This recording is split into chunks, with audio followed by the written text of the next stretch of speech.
زه غواړم د دغې پروژې په هکله باندې لنډ او مختصر معلومات تاسو ته وړاندې کړم.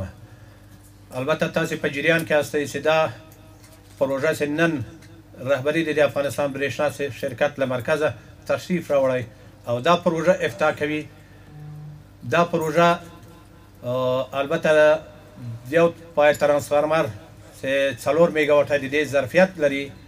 او په دا ټول 8 کالو کې واقعا هم د بلخ خلکو له د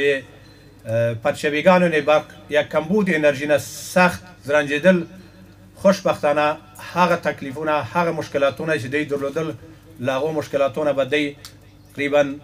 خلاصي او موږ به دوی ته 4 ساعته برق دوامداره برق خپل صنعتکارانو ته خپل خلکو ته دا برق به تامین کو او دا ډېر د خوشحالي ځای ده چې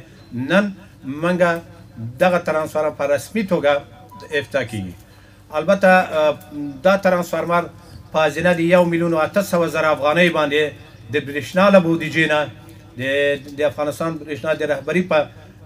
ملاتړ او د ریاست عملیاتي په همکارۍ باندې دا ترانسفارمر فعال او عملا بهره بردارۍ ته وسپارل شو. زه البته د بلخ برېښنا هم صنعتکارانو هم یو سلسله ستونزې درلودلې خو موږ وسوی کړی چې یو د 20 کیلو ولټه سرکټ یعنی په نامه د CCX هغه د شاهین هغه نه سب سټیشن